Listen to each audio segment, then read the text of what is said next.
Well, hello, guys, and welcome back to the Warehouse Podcast. It's only been about 3 freaking months, That right? sounded really happy. I'm Kind of happy. Ned Flandersy. I'm jazzed about today, Tim. Yeah. Like, we've got Chad from the Furnace Fest.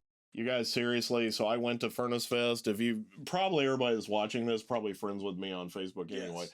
But like I am life changing. Oh yeah, You got to go to Furnace Fest this year. Seriously, it was amazing last year. It's going to be incredible this year. right.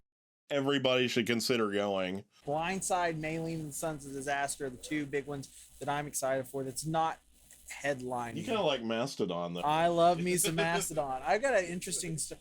I don't care. This is one of those fun times.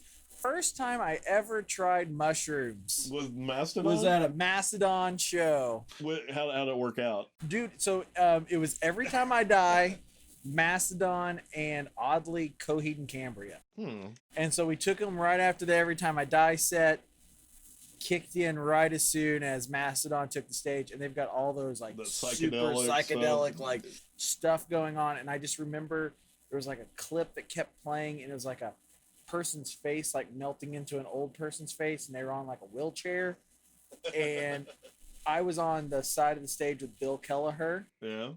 and I felt like Bill was mad at me. And so so I you know, he finally- might have been. I finally talked to Bill, and I was like, dude, I had this feeling like you were like staring at me like, dude, you knew. And he was just like, he just kind of laughed. And so, yes, I love me some Mastodon. My parents don't listen to this, so it doesn't. really Some matter. kid at Furnace Fest will have a similar story. Yes. Mastodon brings that kind of that just fun rock vibe, like that metal but got the psychedelic feel to it. So, and they're great. we talk about a couple of that too here at the interview with Chad. So, why don't we just go ahead? You want to? Yep. Enjoy, you guys. Yeah, enjoy the interview, guys.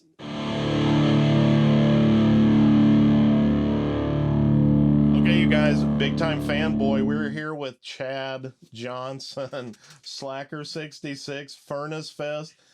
I probably say this way too much, but changed the freaking world. He moved the world closer to our scene, and we will forever love him for that. Chad, welcome. Yeah, it's so good to be with you guys. I mean, it's crazy because I feel like it's all your fault, like the warehouse in Bartlesville, Oklahoma is where I would attend concerts when I went to school a few hours away in middle of nowhere, Arkansas. And so my first time seeing, bands like MXPX and wow, I'm trying to think who else, who was one of my very first, probably Starflyer, bands like Fold Zandura and more. I mean, I saw Mortal a bunch of times there. I would literally work at Pizza Hut as much as I could just so I could have band merch money that I could come spend it in Bartlesville, Oklahoma. Hey, and we appreciate that. What's that? It's really We appreciate that. Oh, nice. Good. Yeah, you're welcome. We love that Pizza Hut money.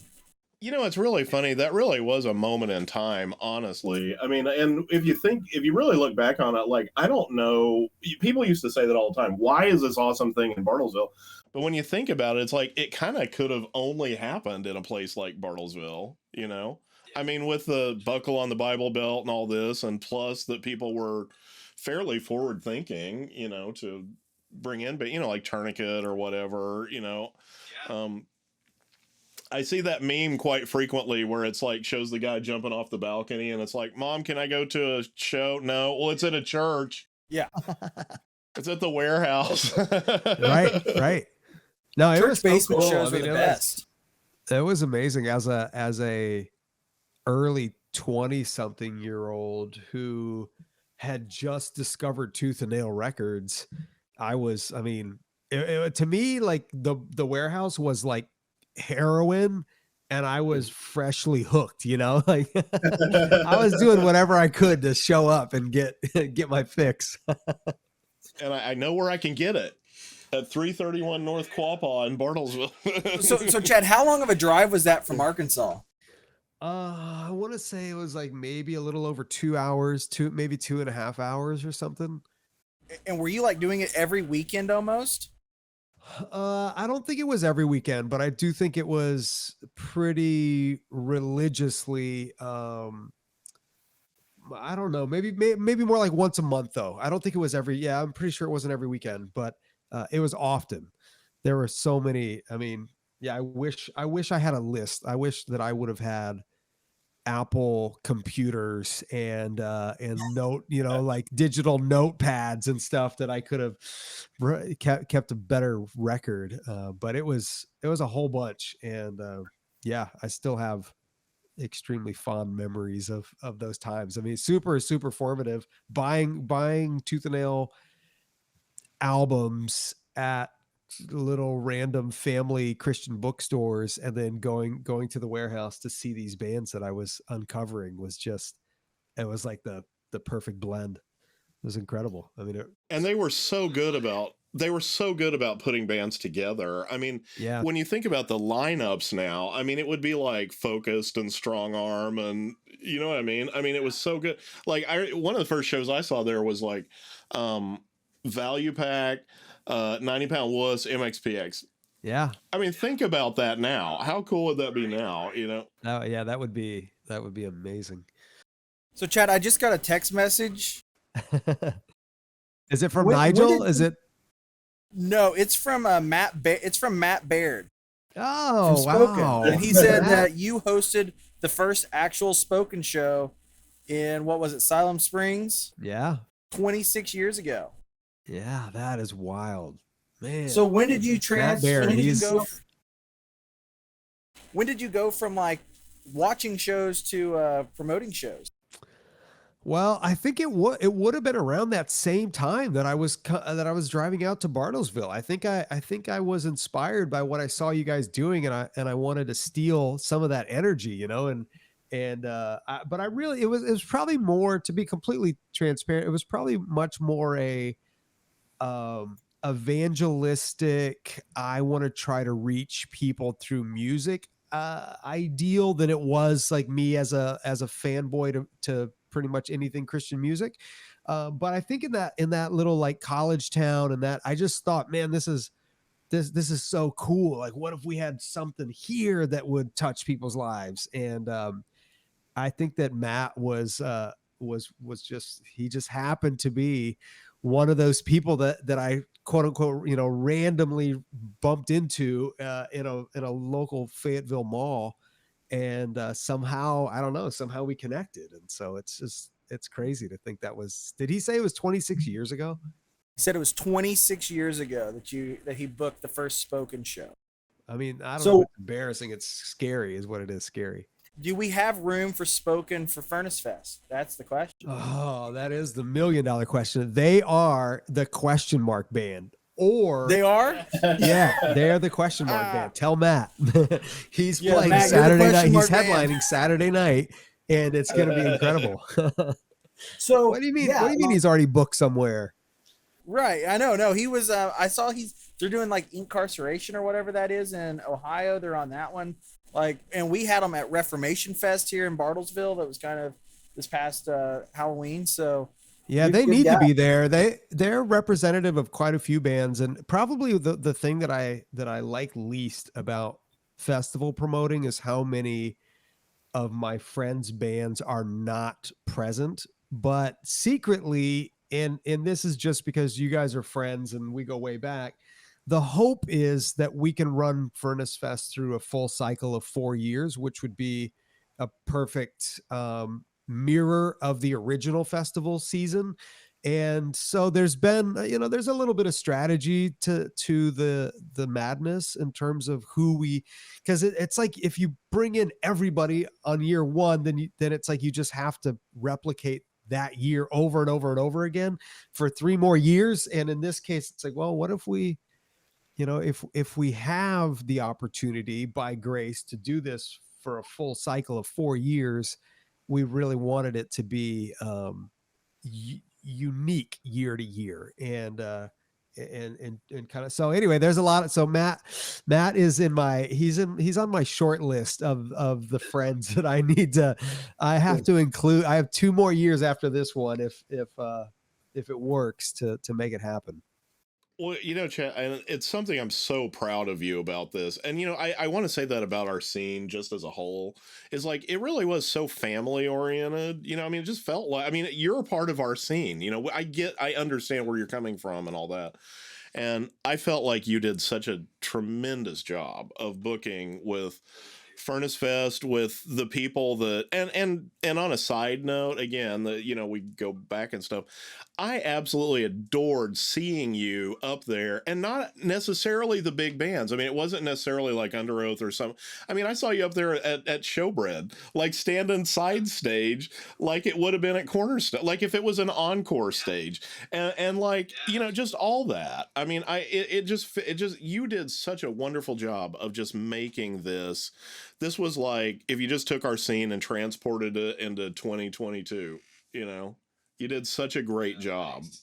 Well, I appreciate that. I mean, it was a labor of love, and it was a complete. I mean, to me, Furnace Fest was an absolute shock of a surprise because I did not see it coming, and I did not anticipate. I mean, I was Furnace Fest's greatest naysayer. I was like a FUD propagator. If there was anybody that was like talking smack about Furnace Fest, it was me to my own head, because I just didn't think it was going to work. I didn't think anybody would care. I didn't think anybody would show up. I didn't think bands would get back together. I just thought the whole idea was kind of ridiculous. And then when of course I was proved wrong time and time again, and it was game day, and after the really heavy season of COVID and the pandemic and all that, it just felt like, oh man, like a burden had been lifted. And to me, it just felt like this is a family reunion that I couldn't have possibly put together apart from a whole slew of friends and relationships that span 26 or more years now, that I think, but I do think there was something about coming out of the pandemic and the sort of that isolated, like let's not be together, and to all of a sudden be surrounded by 10,000 people every day was just, it was actually kind of incredible. Just like, man, yes, I want more hugs, like hugs are the best. I don't even have to wear the free hug shirt. Let's just do it. But thank you for saying that. It was really beautiful. And you guys made it that way. I feel like everyone, it's I don't know, it's like it was like the opposite of a pyramid scheme, because a lot of people early on they compared Furnace Fest to Fyre Fest, because it's like, I guess I understand it, I get it, there that connection there with flames and heat and whatever, but I think we all knew that there was no similarity whatsoever.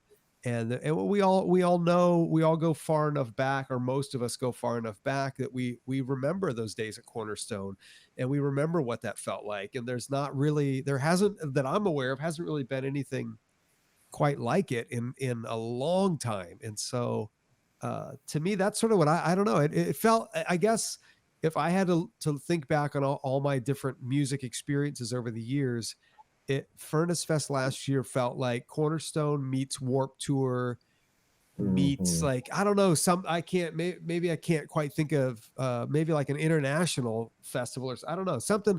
It was just a very it was very, very special, and I'm honored that we all had a place in making it that way. And I mean, if you guys saw it, I don't know if you noticed any of the emergency personnel, or typically speaking, the security personnel, but it's like they had the easiest jobs ever, because hardly anybody was getting hurt.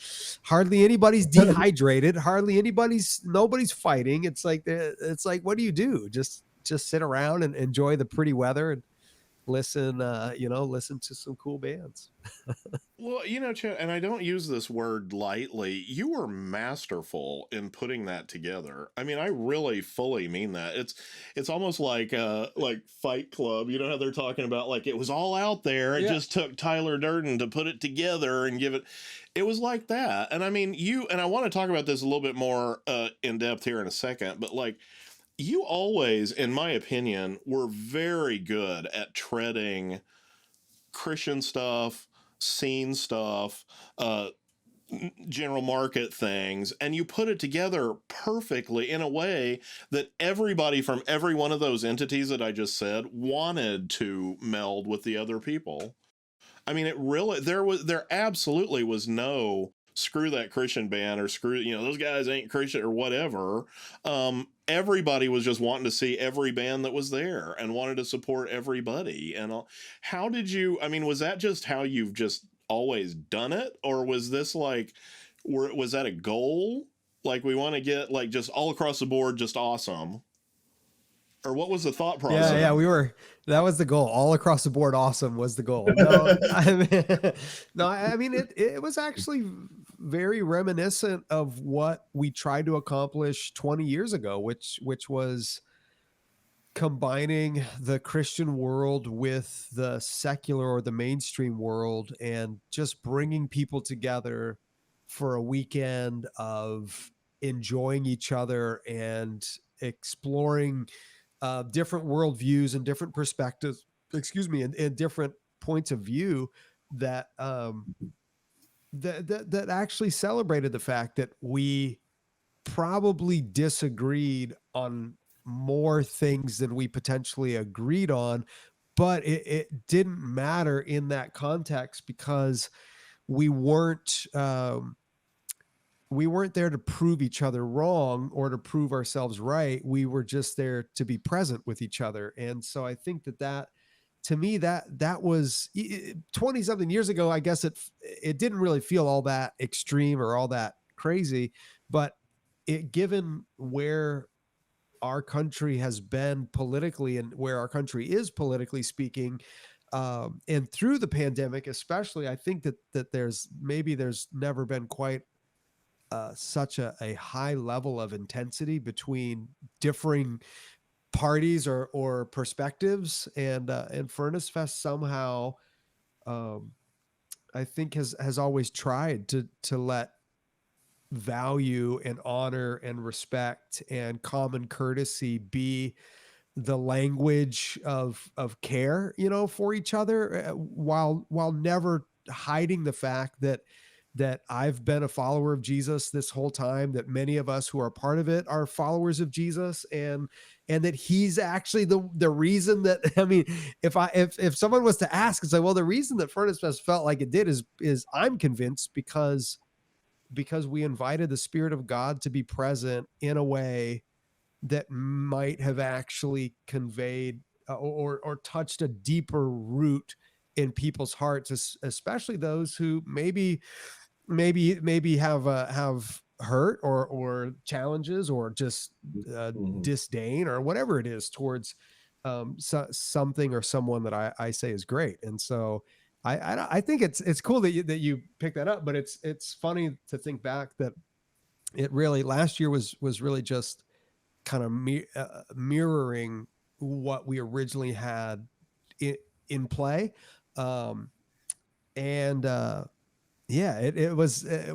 actually wasn't very hard to do, because it was just, how do we get bands like Further Seems Forever and Living Sacrifice and Zayo and whoever else, how do we get the kind of like those bands together with the Hot Water Musics and the Turnstiles and the Killswitch Engages? And it just, I feel like it's Furnace Fest is kind of a natural extension of quite a few personalities and musical taste buds that come together and are like, oh, let's, it's kind of like brewing. I would say it's maybe like brewing a collaborative beer, where it's like there's a bunch of different people that are like, well, let's put in this and put in that, and okay, and let's do that, and somehow it's worked. And so yeah, it was fun.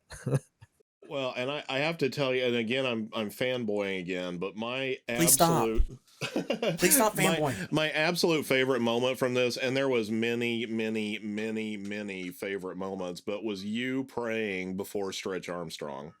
I was standing back. Well, that alleyway that kind of goes to the backstage. I was like standing there right basically behind the stage, and you did that, and I just started crying immediately. And I texted, I was like, this is what this is all about. I was like, freaking Chad just did it right. I mean, you saying all that about like, everyone has a place here and we care about you, and you might not believe in Jesus, but we do. So that was, I mean, in my opinion, I think you just summed it up. And I mean, the respect that everybody had too. I mean, like, you could have heard a pin drop when you were doing that, you know? Yeah, it was weird. I remember standing there and taking the mic, and I thought like something must be wrong. Like there must be a problem or something, because it was that quiet, and it was shocking. And, but yeah, that was a very special moment for me as well. And I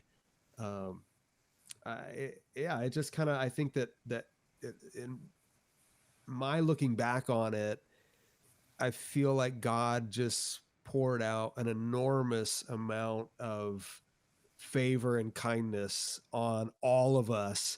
And routinely and repeatedly, I would get people saying, man, this is so crazy. Like, this doesn't feel like any festival I've ever been to. I would go back to like, well, it does actually feel a lot like Cornerstone, and a lot like those old days of community and gathering together, and just, being with each other, enjoying great music in a cornfield. No, it was so fun. Well, and I think for me, I think what you did, not to get political about it. I mean, you mentioned that earlier, but we have been in a not very nice environment, the zeitgeist of the country and stuff. That's and so well, I love what you did was you offered what we love and hold dear and devote our lives to with no strings attached at all. I mean, the way you offered it was, we love you. We want you to be here. Hope you enjoy, I mean, it really, I think we're so used to hearing like some kind of Christian thing that comes with something bad, like you're going to hell or you're something, and I mean, I felt like the way you presented it to people was the way that anybody would respond to. Hey, we care about you. We love you. You need help? We want to give it. But hold on, you guys didn't have Furnace Fest Connect cards, so it doesn't count, right? Oh, shoot. If you don't have the Connect card in the front of the seat in front of you, and you don't fill it out, how can Jesus find you? Like, that's the problem. We did have an offering plate, but it just, you had to wait in line for it at the Furnace Fest booth. That was no, it's true. It's definitely, definitely. Well, and I like. Right. No, and I like the way that you've done that. And I think it's really cool because you're bringing in bands that like Tim's throwing his underwear on stage for. And then you got bands that like, I'm way younger than Tim, and you have bands that I'm super excited for. Like, I love Kubla Khan. I love Knocked Loose. I like a lot of these bands that are coming this year. And so I think it's a great way that you've kind of set things up. I think this year, I know last year was this moment in time for Tim, and I couldn't get a hold of Tim for like 4 days because he was gone. But I really think this year it's got the two life-changing bands with Blindside and Maylene and the Sons of Disaster. Oh, yeah. Well done on that, by the way. Which Maylene has a real interesting story, especially with Dallas going. They do. I mean, I think that's really cool. So kind of, was that a big picture plan? I know like Tim has been talking about, well, Blindside, and for some kids that may not know, Blindside was in a movie called Grind back in the day. It was a skateboard movie. Yeah, they were featured there. But so was it really, really hard to sell Blindside on packing up from Sweden and coming over for the weekend? Man, that's a good question. I mean, we tried selling them the idea last year, and I think because of COVID and all that, it just didn't make enough sense. This year I was actually very surprised when they said yes, because it had felt a little bit like like, we're not really hearing anything. Usually if you're not hearing anything, it's evidence that this is not really going to work out. And obviously not always, but usually people who want to do something are excited about it and are willing to talk about it and try to scheme together.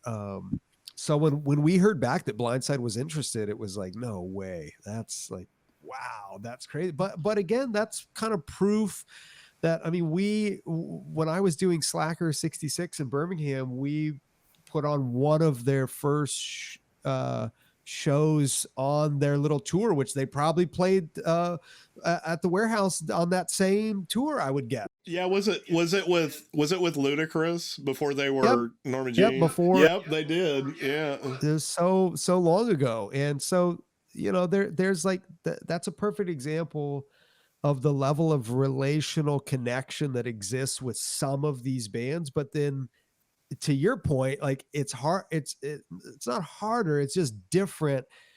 But it's super important for us to pass the torch along to the Kubla Khans and the Knock Looses and the whatever band weren't around 20 years ago when this was first happening, but maybe have heard something about it. Or, I mean, we got a bunch of bands last year that said, man, I've watched all these like old Furnace Fest DVDs for a long time, and I didn't know this place was this cool or it was this crazy. And so I think it's just, for us, it's been trying to, I guess, wanting to serve as a catalyst for that generational exchange of someone like myself as a 48-year-old introducing my son to Comeback Kid, or to, I don't know, Era, or him introducing me to a band that he really likes. And so us going to shows together and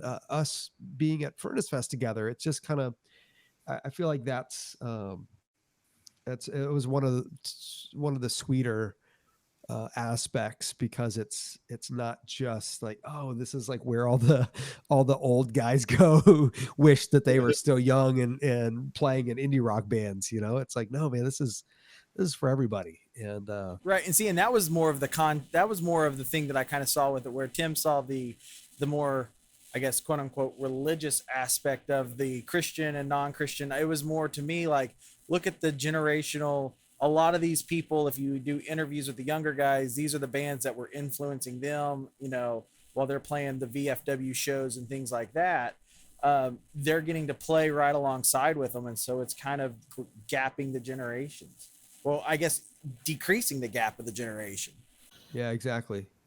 So, and so it's, if anything, one of my challenges is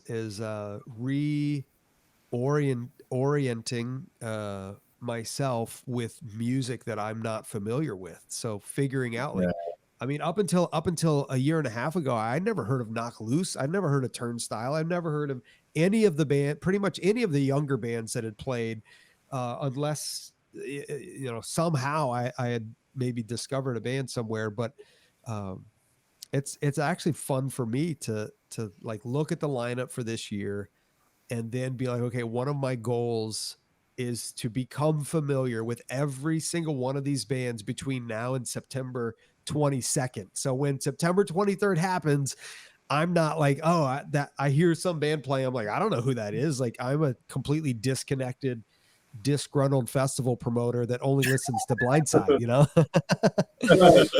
No, I'm just teasing. But I really do want to, I want to be familiar, and I want to feel like, yeah, man, I've spent time, I've bought, Drug Church's new album, and I'm really enjoying this and like who they are and what they're doing. And so trying to refamiliarize myself, I guess, is maybe how you could put it. Well, was it easier this year? I mean, because you definitely got the attention of all the big boys, like in the whole world, pretty much. Is bands coming to you, or how's it working with this year and beyond?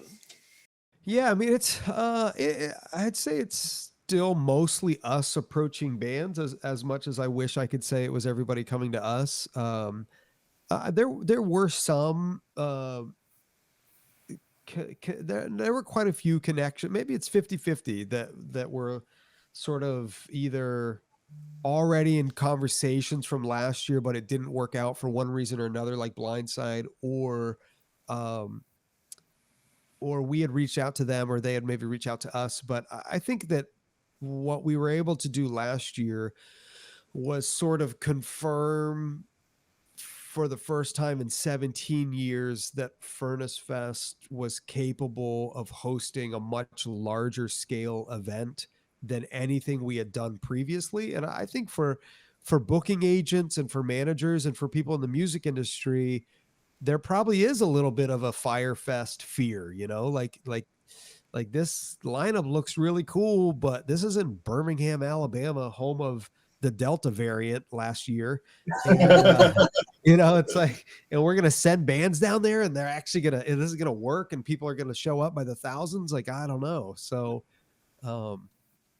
yeah, I think I think we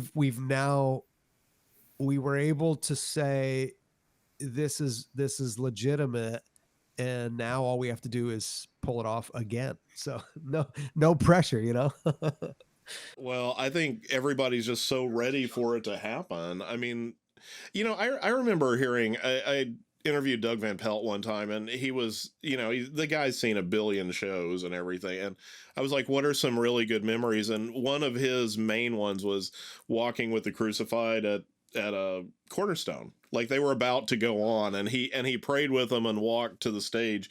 And I remember he made the comment, he goes, I could just feel in the air like how excited people were. Just, the Crucified's going to come and just kick our asses. Like, yes. And like, that's how Furnace Fest felt to me, was that just this wellspring of like, I'm about to watch Under Oath. Yes. You know what I mean? I thought you did such a wonderful job of encapsulating just the mood of the scene and the excitement of the bands and the people and being, all that. Yeah, thanks. And I think it was sort of a team effort that was largely inspired by the reality that we had not been together for almost 2 years in a live, loud music kind of setting, and that for many of these bands, they had not been together for many years prior to that. So I do think there was something about like, man, tonight I'm gonna get to see Beloved, or I'm gonna see Stretch Armstrong for the first time in 14 years or whatever it was, or I'm gonna see Zao for the first time in years. Or I just think there was so much nostalgia that sort of forced all of us back to a time that was much different than the one we're currently living in. And so, I don't know. It's fun to me. It's like, I feel like our challenge is to not only be the nostalgia fest, but to be nostalgia meets current fest. And that's there it is the challenge, and kind of like the tension, I guess. Well, and I like that you're not doing it in like days where like one day is like the old fogies day, and then like you have the young kids on like a Saturday. I like the fact that I'm going to watch Newfound Glory and Mastodon all in the same weekend, because that's an amazing deal. Like getting Mastodon, getting Gojira, Spirit Box, all of that stuff, like bang up job, man. Plus you pay an extra little bit of money and you get free tacos and barbecue and donuts. Like, as a fat guy who's ready to go get underboob sweat, like I need my food. And so this is a great thing. You know what, though? As the old fogey, I will speak to this, and I literally was just telling Chase this. Somebody should have told me ahead of time how awesome Death Haven and Turnstile were, because as an old guy, I freaking missed those two shows. Oh, no. I know. Those were two incredible sets. Well, I'm sorry. He was trying to see if he was going to be able to drive home from drinking all those liquid beds. Yeah. I had a case. Yeah, that's definitely. I mean, it could have been worse. So, I feel like that's those kind of bands are really representative of the sealing the gap or kind of like filling in that gap of musical taste and time that somehow at Furnace Fest it's not weird to hear Mastodon on one stage, New Found Glory on the other. Some like Jeremy Enoch. right. Some Jeremy Enoch on another. Yeah, that's a great example. I was trying to think of it without. I should pull up the little flyer because that would help remind me who I was playing. But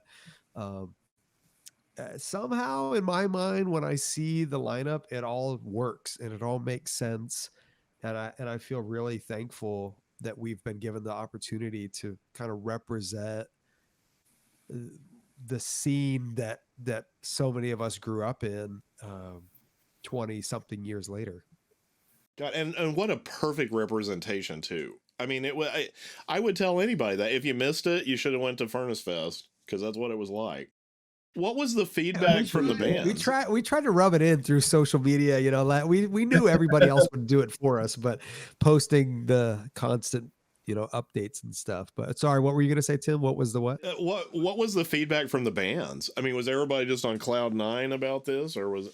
Yeah, I think so. I mean, if there was negative feedback, I'm trying to think of what it could have been. I think that we had, I don't think we had negative feedback at all from bands, but I think that some of the bands, I think one of the frustrations was scheduling last year. I think we had a real challenge with trying to balance out the different reunion sets and like who wants to play against a band who hasn't performed in 15 years. Anybody? Like, it doesn't matter how big of a band you are, it's still how do you compete with that? So thankfully we had a large enough turnout that I don't think it really changed too much from an attendance standpoint.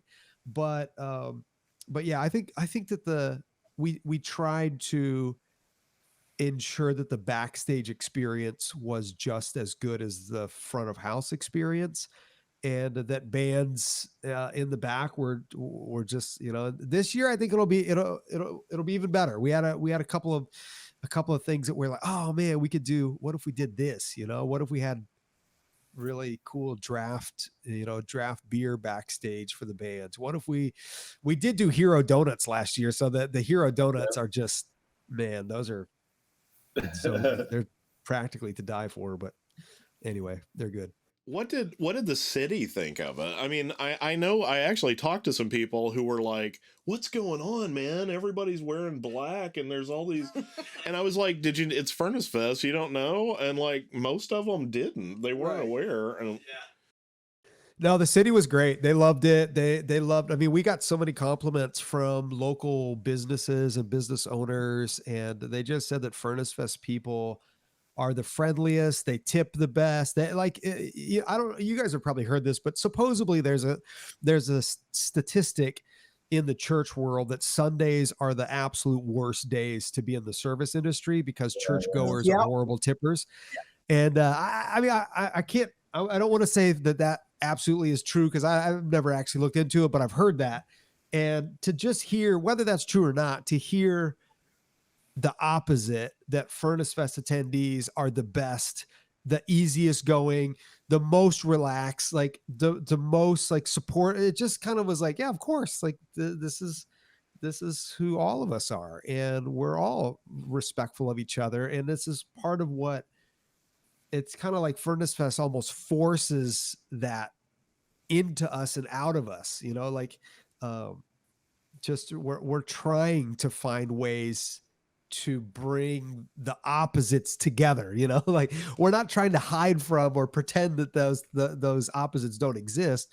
If anything, we're just trying to create maybe an equal footing for both, whatever the opposite might be, for both to feel like they've got a safe place to hang and to actually hear each other out. Chad, there is nothing like being verbally assaulted by a blue-haired church lady to be handed the $1 million question track as you think like you're getting cash. I will say, as a service industry veteran, You can attest to the Sunday tippers. Yes, I remember I was like, hey, I can't work on Sundays. Like, oh, church was like, no, because of the Sunday tippers and the Sunday church deal. My dad's a Southern Baptist preacher, so like we've had the long discussions on, hey, go in and tip. Don't be that guy. Yeah, exactly, dude. That's huge. I kind of imagine it being like Birmingham being kind of, I don't know if you guys have watched the documentary on Wacken, the metal it's like in Europe, it's a metal festival, but it's in like a small little town, and it's got all these like I'm gonna look it up right now. What's it called? Wacken, Wacken. But it's a documentary. I think you can see it on Amazon Prime. But like the opening clip shows like this small, quiet little European cottage town, and it has a guy walking with like black trip shorts on, combat boots, and they just overrun the town for like a week. Wow. But everybody's super excited, and then they show like a clip of them at the city pool, and they're like all these normal, like regular people in Speedos, like European guy, and there's all these metal tatted up guys like just standing in the middle of this pool. And so I imagine that's kind of like taking over somewhat of a Mayberry-ish type of area, like Alabama. I mean, Birmingham is a city. Bushnell, Illinois. Yeah, like that's how the scene's always kind of been. Yeah, you're right. Birmingham is a city, but it's a smaller city, and it's very homegrown, small town vibes. So you're absolutely right that Furnace Fest is not the normal Alabama football come hang out and drink beer on the weekends kind of place. It's we were definitely a little bit of a different crowd, that's for sure. So Chad, since you keep bringing up beer, what is the beer we got to have while we're down there? Well, this one was the one. Did you guys get to try this? I didn't. So this was the one that, Trim Tab Brewing put out this Furnace Fest beer, but unfortunately it sold out the first day of the fest, which I guess is a great problem. But Trim Tab is great. We're gonna do another collaboration with them this year, and that I would highly recommend going to that. Like it's like a pre-party kind of thing at their brewery. It's like going out for a drink with hundreds of Furnace Fest fans all at the same time. It's so weird, but epic. It's like, hey, let's all go to the. I went to the Norman Jean pre-party, and it was kind of like that. Okay, yeah, I could imagine. I just feel like there's probably I've actually never had it, but I've heard that Ghost Train Brewing is really good. I need to change that so that I can say that I've had it and I can confirm. But I have friends that can confirm that it's great. But yeah, there's a bunch of really good places down there. What about bourbon? What about a guy like me who wants bourbon? You got to go to Kentucky for bourbon. You can't go to Alabama for bourbon. You got to bring your own. You got to bring your own. Got like that Alabama whiskey, like they they probably do have that. Moonshine distilled. No, I don't know, man. I like whiskey on occasion too, but I feel like I don't feel like Birmingham. I'm sure there are lots of really cool places, and you should talk to Johnny Grimes, who is one of the guys that helps he's one of the business partners that puts Furnace Fest on, and he's like big time bourbon guy. He could tell, he'd probably give you a laundry list of cool places to hang out. I just don't know where they are. So unfortunately I'm of no good to you. And Furnace Fest hot sauce, it's still going to be there, right? Yeah, I think it's going to make a comeback. That's actually, man, that's a great reminder. I'm going to send a text right now to the rest of the guys and be like, hey, whatever happened to that? Cause I remember us having a conversation and then it kind of fell off. So thank you. Something to look for this year. So I said this about myself. I want to ask you, what was your favorite moments in it? Well, actually, let me ask you twice. Let me ask you the original Furnace Fest and this last one. What was your favorite moments? All right, I just sent. Sorry, I know you guys can hear all that typing and that clitter clatter, but it was valid because it was the hot sauce follow up. So we're making stuff happen right here, you know.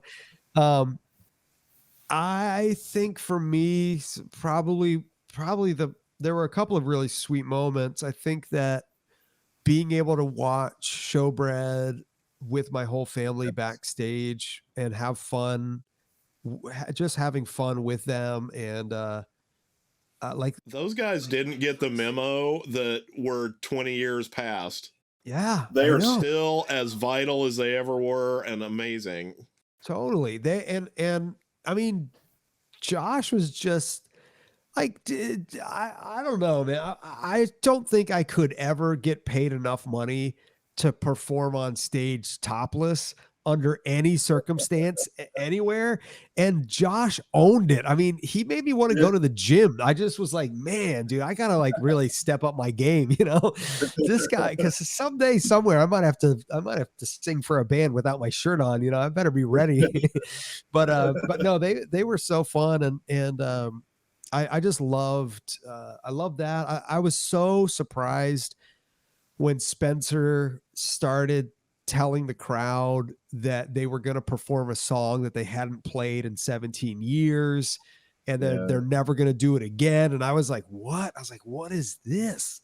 And I was just out there in the crowd. I was just like taking it in along with the crowd, watching. And I immediately watched all the phones go up and everybody filming. And then when he said we're going to play When the Sun Still Sleeps, it was just like, oh man, that was crazy. That was a great moment. Dude, there's probably more video of that on YouTube right now than like their biggest song, than Reinventing Your Exit, you know? Well, there were so many phones recording that I can only imagine how many of those landed on YouTube. But yeah, oh man, so many great memories. Being able to hang out backstage for a little bit with Chuck Reagan, the singer for Hot Water Music, excuse me, was just for me next level, because his band had played Slacker way back in the day, and I've always been a fan of Hot Water Music, and so to have, he actually I think he had asked about the beer, the Furnace Fest beer. And I said, oh man, I have an extra can. I'll go get it for you. And I gave it to him and I said, I'm sorry, it's not cold, but you know, just like whenever you like, just enjoy it cold somewhere, whenever you want. And I saw him like an hour later watching, I'm trying to remember who it was, like maybe Boy Sets Fire. He was watching some other band and he just like looked at me and like showed me the can. He's like, this is a great beer. And I was like, dude, you're drinking, it's like so hot. Like that's kind of offensive, but you're Chuck Reagan. So, I mean, it's all good. Yeah. So what are you looking forward to for this year?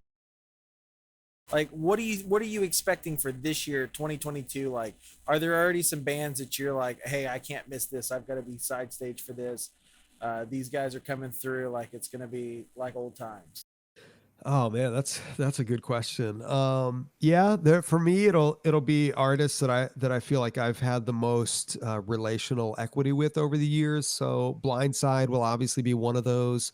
Life in Your Way is a band that I have just shared friendship with for a long time.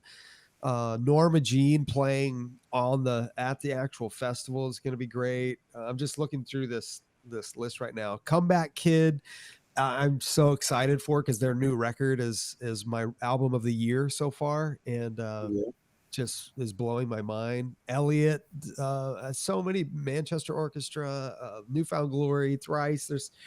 So as I'm looking through this, I'm like, man, I don't know how in the world I'm gonna make this work from a scheduling Descendants, point of view. man. Yeah, Descendants. You know, Stefan lives in Tulsa. That's kind of a big deal for us. Yeah. Wow, no, I did not know. I can't believe you guys got Midtown. Like, that's the one that I was a big shocker for me, was Midtown. Like the drive-through record days. Yeah. One of the 4 business partners is a huge drive-through fan, and was like, we have to get Midtown. And so I think he probably would have loved more of the drive-through bands, but maybe we'll get to save that for another year. But yeah, but I was thrilled too that we were able to get them. Oh yeah. Well, So who are your guesses? like- You didn't tell me who your guesses Oh, are no, for no, the yes. question mark band. here's my guess. Can you see? He's got Me Without You. Oh, nice. Wow, that's a good guess. Me Without You's. Well, hey, what happened last year? They were supposed to play last year, right? Yeah, they were, but it was during that time when the Delta variant was going crazy in the South, and it was just not.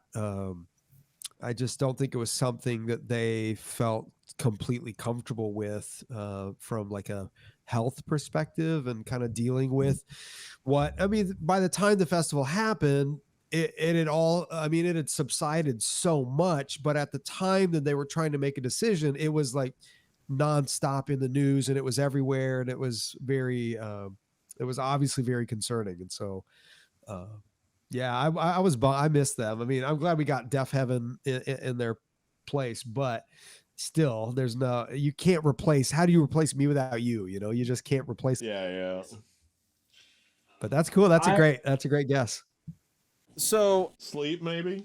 did you say Sleep? Yup. Man, like, are we going like old school, like doom metal Sleep? Yeah. Man, Is there another Sleep? See that. Yeah, you can go anywhere you want. I mean, it's. So, I mean, ideally, I would love for it to be Limp Bizkit. I don't think you're gonna pull. It Limp is. Bizkit It out. is Limp Bizkit. I Is it can Limp Bizkit? confirm. I Are we can fine? confirm it's Limp Bizkit. Is Furnace Fest only doing it for the Nookie? Yeah. Is that what's happening? Yes. I'm The secret's out. Oh, That's the title of this show. The secret's out, and then it just has 8 question marks. Here's the thing, like, because a lot of festivals they follow. That's the hard thing about Furnace Fest is they don't follow the same festival thing, like where a lot of the same bands play. So, could it be Nine Inch Nails? They've kind of come out of retirement and are popping up. 9 Inch Nails would be a lot of fun. Jane's Addiction. Wow, Jane's Addiction. That would. No, I love them. That's kind of my thing. I'm into them. Man, That'd be incredible. Sleep would be a lot of fun though.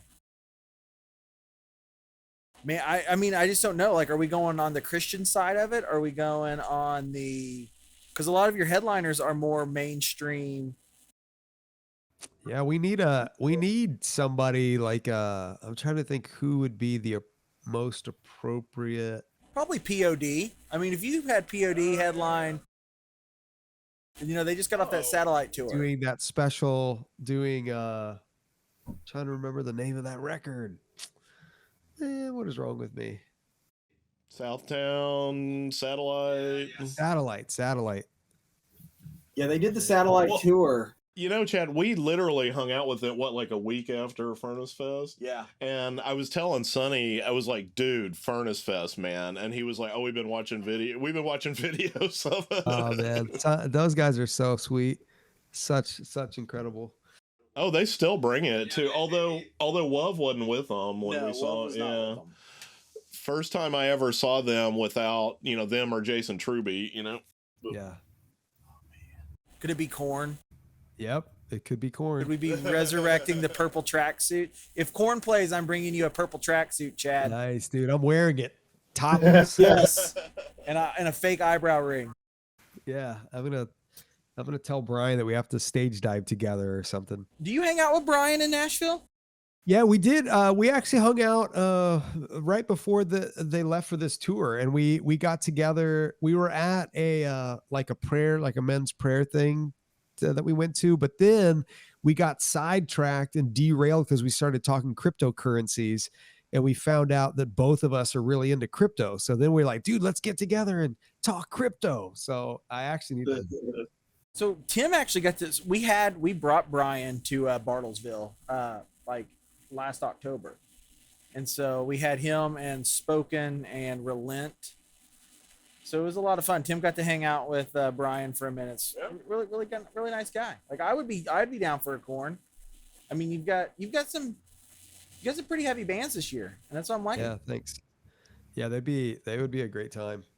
There's so many. That's the thing. I feel like thankfully with Furnace Fest, we could kind of go in a million different directions and it might it might work no matter which direction you go in, or most would work. There might be something. And you could get on FanDuel or DraftKings and let them do like a parlay on that. Like you'd be like the first festival in sports betting. Like that would be amazing. That would be wild. Yeah, I would totally play a money line. DraftKings, the DraftKings stage. Right. All right. Well, we know you got a billion other things to do, and we could keep talking about this, but I don't want to keep you. What would you say if you had one thing to say to people about 2022? What would it be?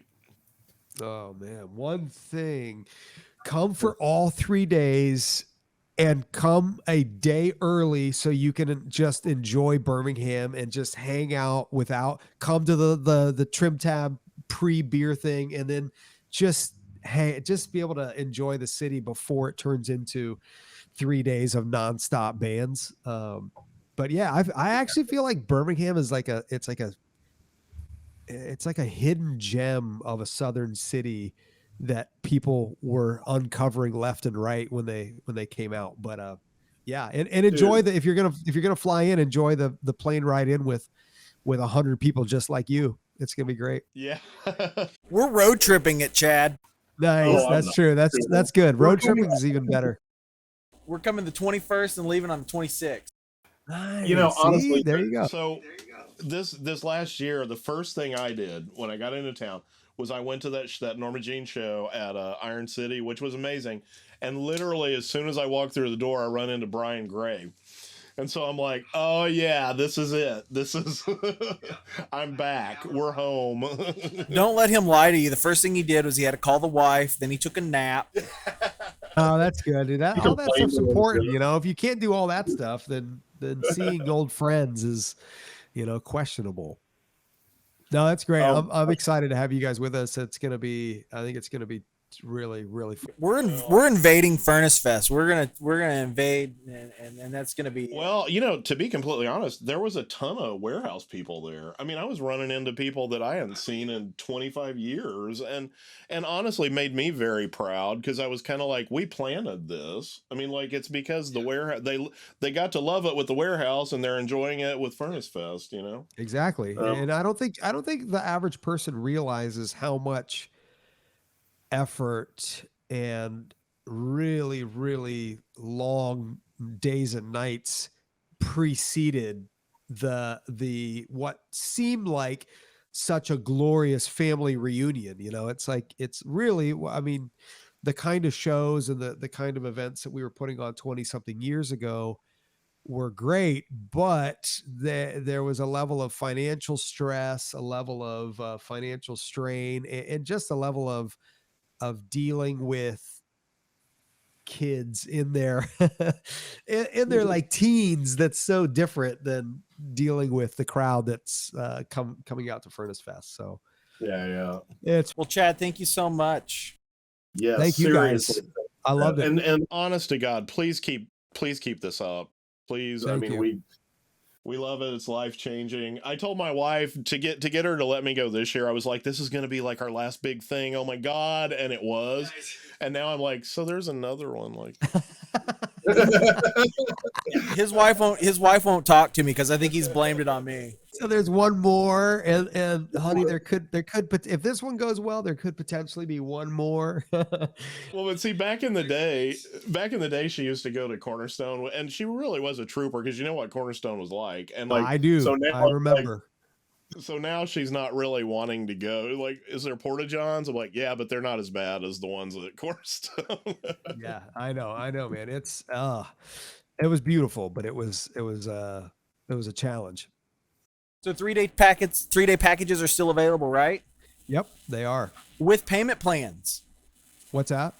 With payment plans, right? Yeah. This time around, the ticketing company we're using even does payment plans, nice. Which is cool. Yeah. Yeah. So I mean, and they got some really cool VIP upgrades and things like that. It's what, furnacefest.com? Furnacefest.us, because somebody beat us to the .com. Oh man. I know. I wanted to make a business out of doing that, finding bands that I knew was about to blow up and buying out the domain names. You'd probably make pretty good money. They wanted $30,000, but obviously it's not quite worth that much. 4 Years Strong, I know for a long time their web URL was ftheguy-that-bought4yearstrong.com. Nice. Because there was a guy that had bought 4yearstrong.com, and like it was like a super amount of money, so they were just like the letter F, the guy who bought 4yearstrong.com. Well, Under Oath for many years it was like Under Oath 777. I think it still is. Well, and then and Chad, I'm sure you remember this, when Zayo's, it was something weird. It was like Wicked Land or something. I don't remember exactly. I know. I think a lot of people beat quite a few of these bands to the punch, but oh well. Right. Well, guys, All right, thank well, you. yeah, Thanks for your we time. appreciate it. Yeah, bless All you right, man. both, and look forward to seeing you in a few short months.